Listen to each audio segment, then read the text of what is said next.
ஒரு வீட்டில் ஒரு புள்ள படுத்துருக்கு. அம்மா வந்து எழுப்புறாங்க, காலேஜுக்கு நேரமாச்சு எழுந்திரிப்பா, காலேஜுக்கு நேரமாச்சு எழுந்திரிப்பா அப்படின்ட்டு. அந்த அம்மா அந்த புள்ளை சொல்லியிருக்கு, ஐயோ எனக்கு காலேஜுக்கு போகிறதுக்கே பிடிக்கலம்மா, என்னை வந்து தொந்தரவு பண்ணாத, காலேஜுக்கு போகிறதுக்கு எனக்கு பிடிக்கல அப்படின்னு தான்.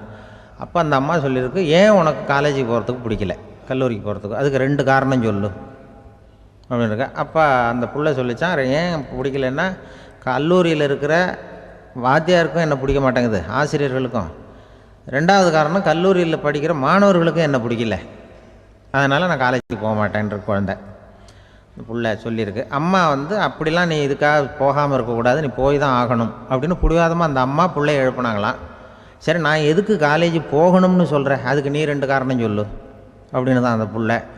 அப்போ அந்த அம்மா சொன்னாங்களாம், நீ ஏன் காலேஜுக்கு போகணும்னா, முதல் காரணம் உனக்கு வயசு 52, 2வது காரணம் நீ தான் பிரின்சிபால் அப்படின்னு தான். என்ன இருந்தாலும் அவங்க அம்மாவுக்கு அது புள்ள தானே, அதுதான் குழந்தைத்தன்மைங்கிறது.